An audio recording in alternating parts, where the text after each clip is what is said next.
Commonwealth of Massachusetts Governor Charlie Baker. City of Boston Mayor Martin J. Walsh. Civilian Aide to the Secretary of the Army Brian Concannon. Adjutant General of the Massachusetts National Guard Major General Gary Keith. Commanding General of the 99th Readiness Division Major General Mark Palser. Senior Commander at the Natick Soldier Systems Center Brigadier General Vincent Malone.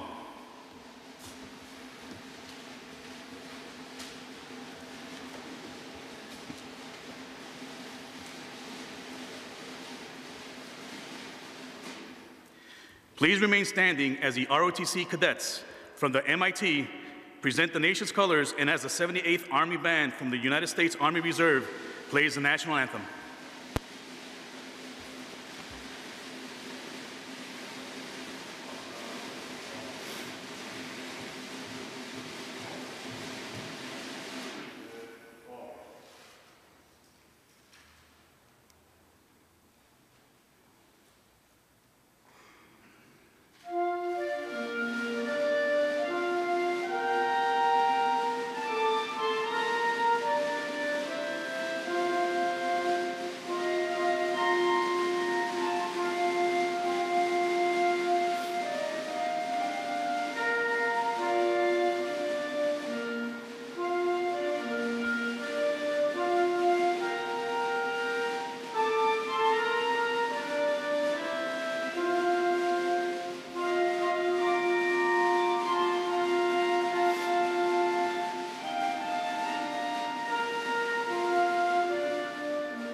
Ladies and gentlemen, please be seated.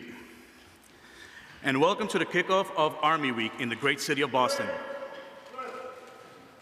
My name is Robert Santiago. I'm Acting Commissioner of the City of Boston Office of Veteran Services, and it is my honor to be the Master of Ceremonies for today's kickoff.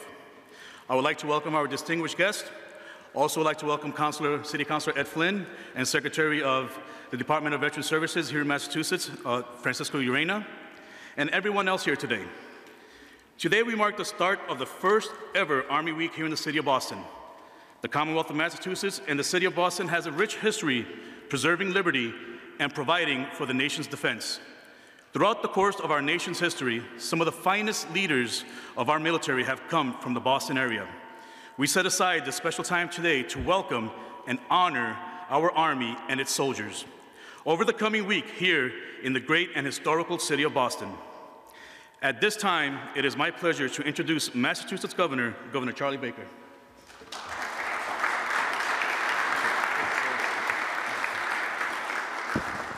Well, thank you very much, and let me just start on behalf of the people of Massachusetts by welcoming the members of the Army here for Army Week. And let me just start by saying I know I speak with gratitude to the men and women who currently serve in uniform and those who have served dating all the way back to the beginning. And most people know that in 1636, the first National Guard muster took place in Salem, Massachusetts, and they'll be celebrating their 400th anniversary sometime not too far away. That speaks to the fact that there was a standing militia here in the Commonwealth of Mass, keeping the peace and representing the people of this Commonwealth for over 100 years before there was a United States of America. And that proud tradition has carried on from generation to generation across this country. And I say all the time that those of us who have a chance to participate in public service and who have a chance to participate in this great thing we call democracy only have that opportunity to do so because of the men and women and their families who in many cases have paid the ultimate price for our freedom and our opportunity for self-governance. To you all who are here, I hope you have a wonderful week. It has been amazing to me as the state's chief executive to get to know just what exactly today's Army is all about. It's about cybersecurity. It's about autonomous vehicles. It's about leveraging the technology genius that exists here in the United States of America and especially here in Massachusetts so that the future of the Army can be one that will continue to make us proud and to keep us free. There are challenges that are not just on the battlefield anymore. The challenges that are faced by the Army and by our other men and women in the armed services run all the way across cybersecurity issues, combat missions, other kinds of activities that involve engagements with friends and enemies, and in many cases, the equipment and the know-how and the technological expertise that's required to perform these duties is as high level as it's ever been. And I know I speak for the people of Massachusetts when I talk about how grateful we are for the relationships that we have, both corporate relationships, working with folks out at the Natick Soldiers system in Natick, or the folks working at the Northeastern facility in Waltham with the Army, or many of the other examples of partnership and collaboration. I know you're going over to Lincoln Labs later. That is in many respects the crown jewel of the technological infrastructure that we provide to our men and women in the armed services. We are so proud to be a big part of what I think of as the next generation of the Army and the next generation of the defense, preservation, and protection of this great country and this great Commonwealth. So thank you all again for being with us. I hope you have a great week here. I hope you have a chance to renew some of the relationships that you've already developed over the course of many years and to develop some new ones. And we look forward to a long and productive relationship with our colleagues in the armed services and in the Army. Thank you.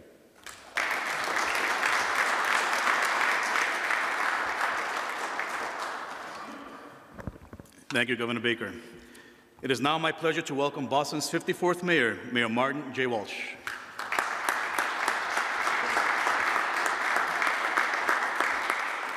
Thank you very much, Robin. Thank you for all your great work. I want to thank Governor Baker for being here with us today. City Councilor Ed Flynn, who himself is a veteran. Thank you, Councilor Flynn. To the U.S. Army, it's an honor to have you here in the city of Boston. I want to welcome you here for the first ever Army Week in the city of Boston, and we're excited about that here in our city. Here in Boston, we have the utmost respect for our military men and women and our veterans. As Rob mentioned, Boston has a proud military history, and as the governor said, Massachusetts has a proud military legacy. The fight for liberty started right here on our streets here in Boston. Since then, we've been home to a generation of patriots. Our brave men and women have continued to put their lives on the line to protect our city and our country, and we will never take them for granted. Boston is home to the Military Entrance Processing Station, one of 65 in the country, where people who are enlisted or inducted into the Army. Every year, more than 11,000 people go through this station here in the city, and more than 5,000 of those are Army. We're also home to one of the largest veterans community, nearly 17,000 veterans right here in the city of Boston. It's a special community that continues to grow every single year. We always look forward to our welcoming home our new veterans at our Welcome Home Breakfasts, something that we have several times a year, where we just thank our veterans for their service and welcome them home to the city of Boston and show them the opportunities and the programs that are there for them if they need them as they come home and get reacclaimed to life. We tell them that day, that breakfast, and every day, that Boston will always support you. And the best way we show our appreciation to them is their sacrifice is by having this breakfast for their actions, not only for them, but also for their families. We work to make sure that all of our men and women have a smooth transition back to life, and those that need additional services, we make sure that they get those services that are available to them. That means helping our veterans get access to vital services such as housing, education, healthcare, workforce training. It means making sure that no veteran is ever forgotten or left on the streets of our city. Boston was a proud city that in 2015, we took up the challenge to end chronic veterans homelessness in our city, and by the end of that year, we were able to accomplish that. We're also going to reach out to all of our veterans and make sure they have the resources that they need and deserve. We also never miss an opportunity to say thank you. This weekend, if any of you are here in Boston, I think you're all going to be here in Boston, we have something that's called Operation Thank a Vet. It's our biggest veteran outreach campaign, where we gather and we get lists of veterans that live in the city. We go to their house, we knock on their door, we give them a challenge coin, we give them the services that they're available for, and we thank them for their service. We've been doing this now for several years here in the city of Boston, and one of the first experiences I heard of this program is one of our volunteers went to a veteran's home, was a veteran of Vietnam War, and he started crying at the front door. This was in 2017. He was crying because no one ever thanked him for his service to our country. So it's another important aspect in the city of Boston. So far, we've reached over 3,000 veterans through our program. We deliver information packets, and we want to make sure that they feel welcome. And we invite all of you, if you're around on Saturday and you're not doing exercise, you're more than welcome to join us. And I guarantee you, you will get an experience that will be one in a lifetime experience to thank a veteran. Boston is always has deep respect and admiration for our military and our veterans community. We are proud to grow our legacy as a city of patriots. Once again, it's a great honor to host all of you in our city today. We hope you enjoy the activities happening this week and everything that our city has to offer. And now I'd just like to just give a couple short introductions. Joining us today at the ceremony, I know they're going to be mentioned in a minute, but we have general officers from each of the companies of the Army. Representing the Massachusetts National Guard, our Adjutant General, Major General Gary Keefe. I want to thank you, General Keefe, for being with us today. Representing the Army Reserve is Major General Mark Palzer, Commander of the 99th Readiness Division. I want to thank you for being with us today. And representing an active Army is Brigadier General Vincent Malone. I want to thank you for being here. Deputy Commanding General of the Army Research and Development Command and the Senior Commander in the Natick Soldiers Senior System Center. And I want to thank you all today. And I just want to apologize one other thing. We were invited to jump out of a plane. And I said, I would love to, but the governor didn't want to, so I said, I won't bother. I'm just kidding. Neither one of us had the excitement to jump out of a plane. We both feel the planes are perfectly good machines to fly from Logan Airport to a beach somewhere and not jump out. So God love you all. God bless you, and God bless the United States of America.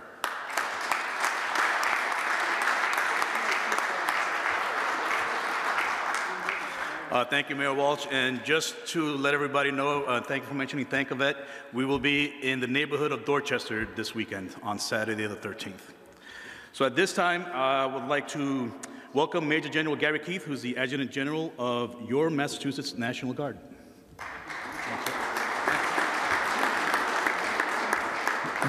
Good afternoon, everyone. I got to tell you, one of the biggest privilege in my life is when Governor Baker made me the 43rd Adjutant General of Massachusetts and gave me an opportunity to get to know roughly our 8,400 soldiers, airmen, but really that's 6,400 soldiers that I get to work with every day. As Governor Baker and Mayor Walsh both spoke about, you will not find a more patriotic city or a more patriotic state or commonwealth than Massachusetts. It is very telling that the first ever Patriot Week and Army Week kicked off here in Boston, Massachusetts. As was mentioned, this is not just the cradle of freedom, but it is the cradle of innovation. You will not find a more creative or innovative hub anywhere else in this country than here in Boston, Massachusetts. We've been the first in many, many things. As the governor mentioned, December 13, 1636, is when the National Guard and U.S. Army and the entire military of our free nation traces its roots to. Today in the Army, we have the 4 oldest Army units. The lineage from 1636 is carried with the 1st Battalion, of the 101st Artillery Regiment, 1st Battalion, 181st Infantry Regiment, and the 1st Battalion and 182nd Infantry Regiment, and our 101st Engineers carry the lineage that goes back to 1636. Massachusetts National Guardsmen have fought in all our wars, from the Revolution to present day, the War on Terror. We are called the nation's first in the Massachusetts Army Guard, not because of 1636, but during the Great War, World War I, which we celebrate the centennial this past year. The Yankee Division was the first to get overseas, led by General Logan and General Edwards. This past year, December 18th, domestic operations. The Massachusetts National Guard had 215 domestic operations throughout the Commonwealth. 218 marked the busiest time for our civil support and our weapons of mass destruction team. Out of 57 teams across the country, they had the most, with 188 domestic security missions. The Massachusetts National Guard is tasked with providing 100% of the requested Army funeral honors in Massachusetts. My team of 36 accomplished 4,131 funeral honors for Army veterans last year alone. The Massachusetts National Counter-Drug Team seized $861,000 worth of assets in counter-drug operations as part of our domestic mission last year as well. And today, Massachusetts National Guard has got men and women all over the world, from Eastern Europe, the Balkans, to Africa, Central America, South America. We are here to take care of domestic operations for the governor and the mayor when needed in all the Commonwealth, but at the same time, we join one team, one fight when we deploy overseas. It's really important for everyone to understand it does not say Army National Guard above the left breast. It does not say Army Reserve. It does not say Active Duty Army. It says U.S. Army. When you deploy, you cannot tell the difference between the active duty, the Guard, or the Reserve. It is truly one team, one fight, and that is very, very important. So I want to thank you for allowing me the privilege, sir, to serve as the Adjutant General and get to know my soldiers and get to know all these soldiers. And you have my pledge that we will do everything we can, not just during Army Week, but for the years ahead, to make sure that you men and women that are now about 1% of our population, that you raise your right hand and you swear that same oath that we all swear, you will always have our support.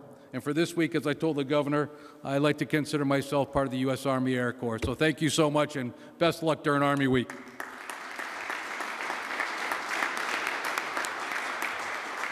Thank you, Major General Keith.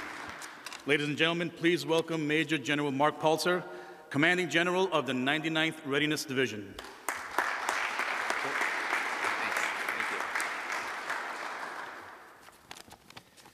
So I'm very honored to be here, and I want to thank you all for the great reception we received. It's truly a privilege to represent the United States Army Reserve here at Faneuil Hall. Army Reserve has a strong presence in Boston and throughout Massachusetts. Nearly 3,500 Reserve soldiers and their families reside in this state of Massachusetts. Over 70 Army Reserve units. And we actually were spread out across the entire state from Springfield to Boston, actually from the Berkshires to Boston, but was picking a city for you. Nearly 20 Army Reserve training facilities, including the Barnes Building on Summer Street, which we've had a few discussions about, and Devon's Reserve Forces Training Area, located less than 40 miles west of Boston, which truly it's a one Army. I think we provide support there for not just the Army, all components of the Army, but also Air Force, FBI, and a number of other three-letter agencies that work and are able to train there. What this means for you is that the Army Reserve is poised, positioned, and ready to serve America's citizens at home and defend freedom abroad. The Army Reserve is about to celebrate its 111th birthday. We were created just prior to World War I, and primarily at the time it was because we needed more doctors, because obviously you need more doctors during wartime than you do during peacetime. And it's grown from there to be a huge, at the time, strategic force, and now it's become much more operational. For more than a century, the Army Reserve has played a key role in defending our nation. Army Reserve soldiers have been part of every major conflict dating back to World War I. Since September 11, 2001, more than 300,000 Army Reserve soldiers have answered their nation's call. The Army Reserve provides soldiers everywhere in America and across 7/8 of the Earth's surface, covering 30 countries and 20 time zones and nearly 200,000 soldiers and 350,000 dependents. As Commanding General of the Army Reserve's 99th Readiness Division, I provide support to 44,000 Army Reserve soldiers and their families in the 13 northeastern states. Readiness is key. Units must be ready to deploy quickly when our nation calls. The Army Reserve is moving to a new model of operational readiness in order to continue to support the total Army and joint force. It's more ready to support large-scale combat operations on short notice. America's Army Reserve must remain the most capable, combat-ready, and lethal Federal Reserve force in the nation's history. We cannot do this. We cannot do what we do without support from our elected officials, our business partners, military families, community leaders, and veterans organizations. You are the lifeblood of keeping us going. You're also a huge boost to our ability to recruit young men and women who want to serve their nation. You are the key to our continued success as an Army and as a nation. Please continue to support our armed forces in the 21st century, as Americans have done throughout our nation's history. May God bless you, your families, and the United States of America. Thank you.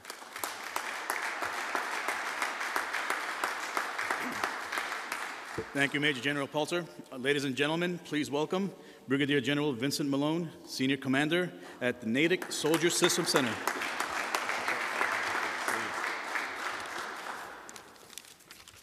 Governor Baker, Mayor Walsh, Mr. Concanon, Generals Keefe, Pelzer, distinguished guests, it's really an honor to be here this week, to be here today for the kickoff of Army Week. This is an opportunity for our Army to get out and tell its story. Because in the Army, our people, our soldiers, are our greatest asset. But without the trust and the confidence and the support of the American people, we cannot maintain our all-volunteer Army. And that's where all of you come in, those in uniform, those in suit and ties today. We all need your support. The reality is less than 1% of America's population serves in the armed forces today. However, of that, 79% that do serve have family members that have served. And why is that? Well, that's because they have a chance to hear the Army story. So I'll take just a brief moment to tell you a little bit of my Army story. When I joined the Army team as a cadet, my plan was to serve no more than 5 years. Next month, I'll celebrate 30 years of service to the Army. I continued to serve then, and I continue to serve today, because to me, the Army has been exciting, it's been rewarding, and it's been fulfilling. When I entered the Army as an airborne infantry platoon leader, I had no idea that the Army would give me an opportunity to go off funded to attend graduate school. And I certainly had no idea that I would be able to serve in my current capacity as the senior commander at the Natick Soldier Systems Center, where scientists and engineers advance innovative technologies every day. Many people don't realize that the research and technology developed behind Kevlar fibers, advanced body armor, and high nutrition, long shelf life foods, just to name a few, that research and development was conducted just west of here by the soldiers and the civilians of Natick Labs. But these experiences are not unique to me. The Army offers over 150 career opportunities, 50 alone in the medical field. As you all know well, those of you in uniform, all provide comprehensive training and education. 99% have related civilian credentials. And last year alone, 6,900 soldiers completed their degrees while serving. And the benefits aren't bad either. Competitive salaries and medical coverage, 30 days paid leave, the GI Bill for college education, and of course, the option to retire after 20 years of service. Not bad. So I encourage all of you to come out and meet the Army you haven't met and experience Army innovation for yourself at some of this week's events. The Army Cyber and Northeast University will host a cybersecurity symposium. MIT Lincoln Labs will offer a rare look into its military research and development projects. Also at MIT, leaders of the Army, academia, and industry will come together to discuss how the Army is shaping the future across various domains. And Saturday's Army Expo on Boston Commons, you'll see the Army Special Operations Jump Team, the Black Daggers, complete a parachute jump demo. There'll also be a Black Hawk helicopter and other equipment and technology exhibits. So bottom line, the Army story is a great story. So please, help spread the word this week during Army Week, Meet Your Army Week, and every week. Thanks.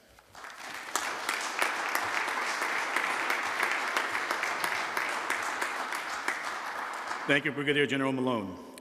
On this occasion, the Commonwealth of Massachusetts and the City of Boston would like to dedicate April 8th through April 15th as Army Week. Governor Baker and Mayor Walsh will present official proclamations dedicating the coming week, which leads into Patriots Day, One Boston Day, and of course, Marathon Monday as Army Week Boston. I'm just going to read a quick excerpt from both of them. Therefore, I, Charles D. Baker, Governor of the Commonwealth of Massachusetts, do hereby proclaim the week of April 8th through 15th to be United States Army Week in Massachusetts, and urge all citizens of the Commonwealth to take cognizance of this event and participate fittingly in its observance. Given at the Executive Chamber in Boston this 8th day of April in the year 2019, and of the independence of the United States of America, the 243rd, by His Excellency, signed, Charles D. Baker. Therefore, I, Martin J. Walsh, Mayor of Boston, do hereby proclaim April 8th through April 15th, 2019, to be Army Week in the City of Boston.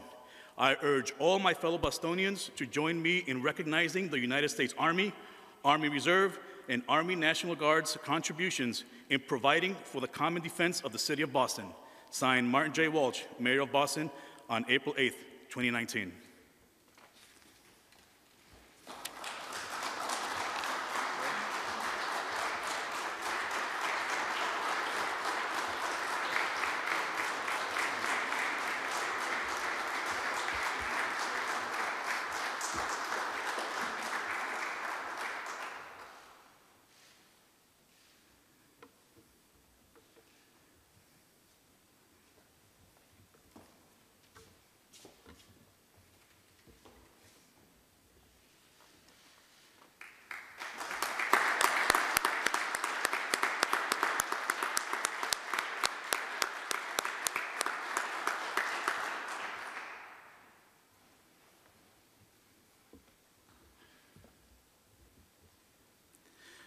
The United States Army is presenting a service flag to the Commonwealth of Massachusetts and one to the City of Boston in appreciation for our honorable support of the United States Army and our nation's military over the course of our proud national history.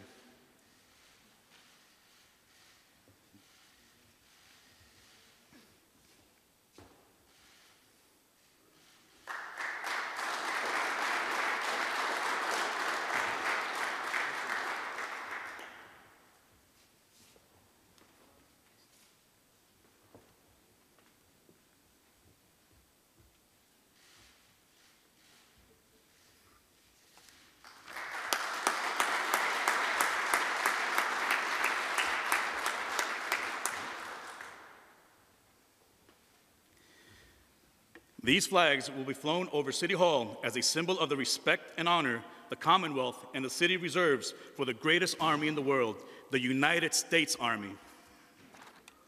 Ladies and gentlemen,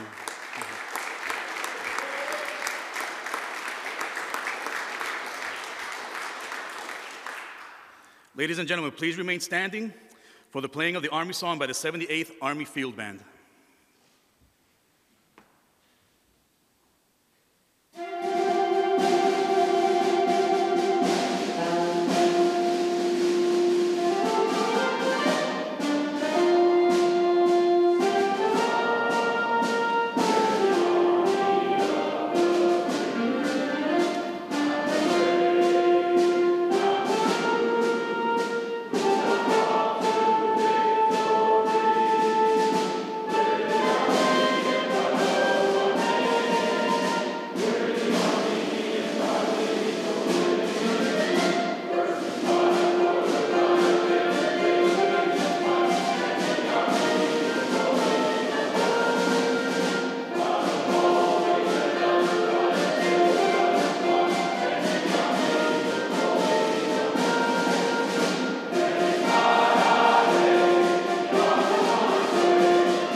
Ladies and gentlemen, thank you all for joining us on this historic occasion as we mark the first ever Army Week here in the city of Boston. If you're interested in learning more about the Army you haven't met yet, you're invited to attend the Army Expo at Parkland Bandstand in Boston Common this Saturday from 9:30 a.m. to 5:30 a.m. Now, please remain standing for the departure of the official party. Is there a big photo? Yes.